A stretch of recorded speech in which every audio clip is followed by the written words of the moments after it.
Hi guys, welcome back to my channel. This is Shayna. In today's video, I'm going to be showing you how I prepare my puppy's food. In the last video, I had mentioned that I am taking care of some puppies, and I don't want to go into too much detail or, have a long intro explaining all of that. So we're just going to kind of get into the video. I'm going to show you what I do. The puppies are approximately 3 weeks old.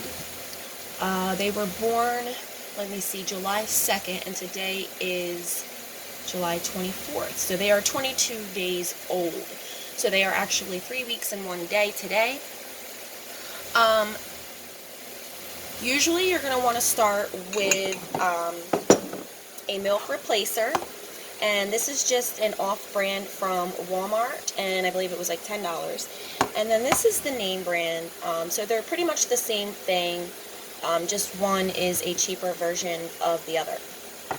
So you're going to want a milk replacer for puppies that are unable to nurse from their mothers. So you never want to give them real milk or baby formula. You cannot use that. That will cause a lot of problems, digestive problems and diarrhea and things of that nature. So always go with an actual milk replacer for puppies. So this is the one that I've been using, and then around 3 to 4 weeks you can introduce a wet food, like a pouch food or a canned food. And currently we are using the Pedigree puppy chopped ground dinner with lamb and rice. I just started this yesterday, and then before that we were using the Pedigree pouches, which are very similar. So we're using the cans, and I'm just basically going to show you how I prepare the milk and how I prepare the food. And again, this is not until they are 3 to 4 weeks, so it's strictly milk until 3 or 4 weeks, and then you can introduce the wet food. So you're going to want to have something to mix. I'm going to start with the milk, but you're going to want to have something to mix the food in, obviously. And then I have a fork. I use that to kind of just mush the food down. Anyhow, let's start with the milk. So for the milk, I like to prepare it a little bit in advance, just so that I'm not having to mix the formula every time they need a bottle. So for those of you who have children or have bottle fed your babies, you know kind of how this works. So you can pre-make the formula or the milk replacer, whatever you want to call it. You can pre-make that and put that in your refrigerator. You don't want to make too much, because I believe you do need to use it within 24 hours. I'm going to go ahead and make 2 of these jars. Now, I use these jars because on the sides they do have measurements here. Oh, excuse me. I don't know if you can see, but we have 4 ounces, 8 ounces, 12 ounces, 16 ounces. So these are 2-cup jars. And these are actually spaghetti jars. I'm going to show you. 1 second. So this is the actual jar, just in case there's the little markings there on the side. This is the spaghetti sauce that I use in my spaghetti when I cook. And I save these jars, and these are perfect. I mean, you can use these jars for planning. You can use them for holding pencils or pens, or you can use them for what I'm using them for milk, for formulated milk. So I'm just going to do one, just show you guys one. And it doesn't matter how you do this, just as long as you double the amount of the powder. For instance, okay, I use this 1/4 cup just because it's easier to get in the can and then into the jar. Okay, a bigger cup, or one of these is just, this one's too small, you'd be doing it forever, and then the other ones are just kind of too big, and you get the formula all over. So the 1/4 cup seems to be perfect. So I'll do 4 of those, because that will equal 1 cup. That's 1, 2,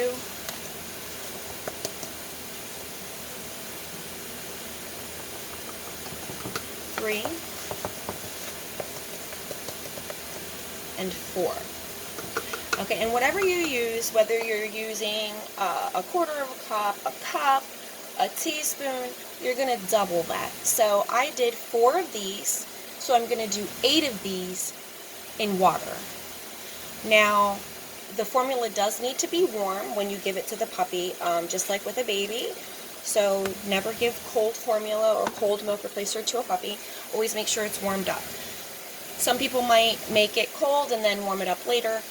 My hot water heater temperature is set up to a very high degree, so my hot water comes out extremely, extremely hot, and I like that. So I can actually use the water right from my sink, and it's a perfect temperature by the time I get it in their bottles and feed them. Now, when I am using the food as well, sometimes I may have to put the bottles in for a little bit longer. Okay, these are the bottles that we use, and this is just some extra that I had that I put in the refrigerator and I took back out. So these will be reheated. I'm just waiting to make some more so I can fill them back up to the correct line. This one you can't see, but it's there. So again, I'm going to put 8 of these, which would be 2 cups, into the jar. So I'll be right back. Okay, so I put the water in. I didn't want to have you guys wait on me while I did that. So I put the hot water in, I put the lid back on, and then I'm going to give it a good shake. Shake it up, mix it up, and that's another reason I put them in the jars. When I first started doing it, I put it in a cup and I mixed it up with a fork, and you know, I tried to do it that way and then put it in the jar and shook it up. But I said, you know what, it just makes more sense to go ahead and make it in the jar, shake it up, and it's already in the jar that we're going to be using. So once it's all shaken up, we can fill our bottles, which, like I said, this is just leftover. So I'm going to just refill it back to the line. And it is a little chunky, but I can shake this up in the bottle as well. Let's just shake it a little bit more.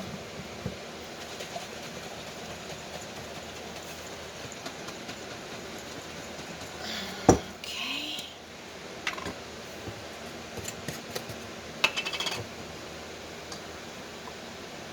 There we go, it's a little bit better. All right, and then you want to always use the milk in the food when you're preparing your food, because the purpose of this is to wean the puppies from the milk to the food, okay? So we have a little dish here and a fork. So we have their bottles set right here for them. That's done. Now we're going to do the food. So I'm just going to, this is cold, so it's a little tough. I'm just going to put enough in here for each of the puppies to have a few bites. We're not trying to, you know, overfill them. They still have their bottles to drink. So we're going to just do, like I said, a little bit for each puppy. And what I'm doing is I'm just mashing it to make sure that it's nice and mashed. And then we're going to add a little bit, not a lot, just a little bit of the formula. And I'm getting it everywhere, but that's okay. Whoop!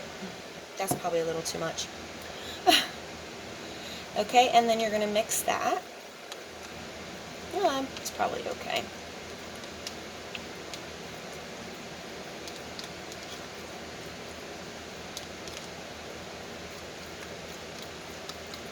Again, you never want to give puppies cold food, so make sure that you heat this up. Especially if you have leftover food and you put it in the refrigerator, it's going to be extremely cold, so you want to make sure that you heat it. And I'm going to go ahead and heat everything at once. So, like I said, just mash it up really good. It's already ground, and you want to make sure that that's what you do, that you get the chopped ground dinner, because it's easier for them to eat. So what I'm going to do right now is I'm going to heat it up, and then I'm going to get ready to feed the puppies. So I don't think I've missed anything. We went over how to make the formula and which formula I'm using. Again, that's the Espalac, and then the off-brand you can get a little bit cheaper, but they're both by Pet AG. And then the bottles that you use are also Pet AG, and I got these from Walmart as well. And you know, the puppies will stop drinking when they're full. Most of the time. There are some that will continue to keep going and you have to stop them, but most of them, when they are full, they will stop, and you'll know that their bellies are full. So again, I really recommend using some type of jar or these jars, and I think I've covered everything. If I haven't, please ask questions, let me know. Anything at all that you want to know, I'll answer your questions. So just leave your questions in the comment section below. I will link all of the formula and food and jars and bottles in the description box. And give this video a thumbs up and subscribe if you haven't already. And I hope that everyone has a wonderful day.